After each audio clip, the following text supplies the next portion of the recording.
Hello! Thanks for tuning in to another FlyToTie video. What I will be doing today is quite a bit different from what I normally would recommend, and I will be reinventing the wheel.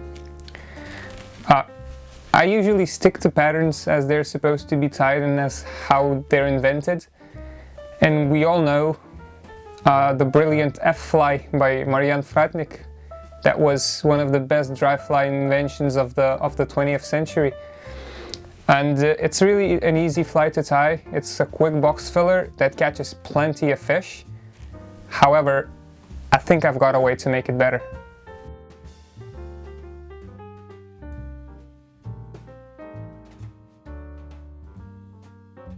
I'm starting off with a size 16 dry fly hook, just a standard length hook. And the video today is all about the wing of the fly. So I'm just going to be tying a body of this rusty thread. It's just a color that works well for me. However, there are endless ways to do an F-fly body. You can dub it, you can use black thread, olive thread is always great. Really anything you want to do for the body. In the context of this video, it doesn't really matter what you're going to be doing for the body. So I'm just going to lay down couple of layers of this rusty thread, maybe come back to the middle of the hook, maybe 3/4 of the hook, just to form a very slight taper. Once again, the F-flies, although they're normally considered to be sedge imitations, which they are brilliant sedge imitations, but they're never tied with the fat body, while sedges, caddises have quite a thick body. This is not the case for an F-fly, so just a few layers of thread, just like this, is just perfect. That's all you're gonna need for this fly. Now the trick is in the wing. What I'm gonna be picking out for the wing is a couple of quite long CDC feathers. I'm using wild duck CDC, so this is the good stuff that will definitely keep your fly afloat for a long time.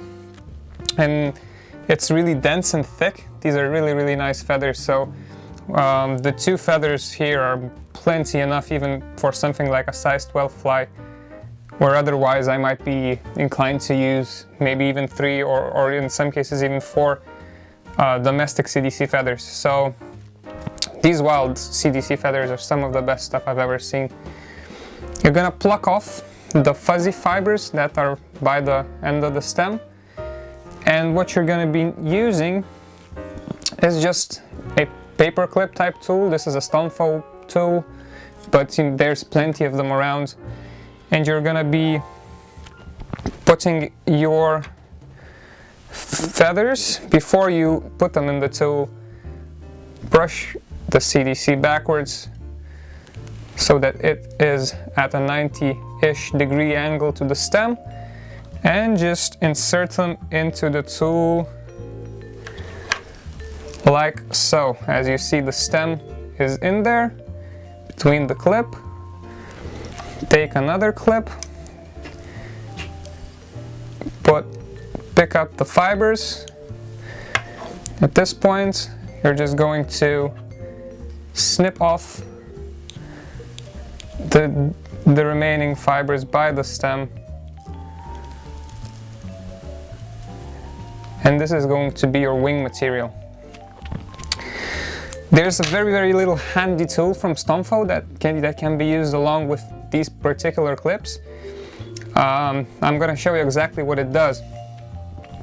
This allows you to press all the fibers within there together into one clump. So you can do it by hand if you don't have this tool, but this is just a few euros and it's not really something well worth having.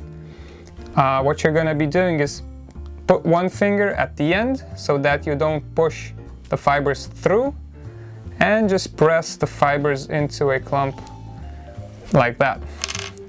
Now take that clump out of the clip. Before I continue on with the fly, I would just like to thank you all for the support that we've been getting on these English fly tying videos. If you like the video that you're seeing right now, feel free to share it with your friends, subscribe to the channel, write a comment below, And of course, tying flies is our bread and butter. So if you felt like you want to get some of the materials used, or if you want to buy some of the flies that we're tying, feel free to get in touch. Now onto the wing. Once we have it prepared like that, pick the wing up from the clip with your fingers and measure it slightly against the hook shank. You're gonna want the main volume of the feathers to be slightly longer than the hook itself, and ignore the few longer fibers that you're always gonna get. Just these don't matter at this point. Once you measure it, you can simply clip the tag end to be flush for tying in, and don't, after this point, ever let go of the clump, because it's gonna come loose and you're gonna have to tie a whole new wing. So just put it on top of the hook and using a pinch and loop, do your best to secure the whole wing on top of the hook. Now the CDC fibers can be quite slippery, so don't be shy with the threads. Build up a bit of a head to make sure that the CDC fibers are all tied in well and secure. Once you feel okay with that, just whip finish to complete the fly. Do a 4 or 5 turn whip finish.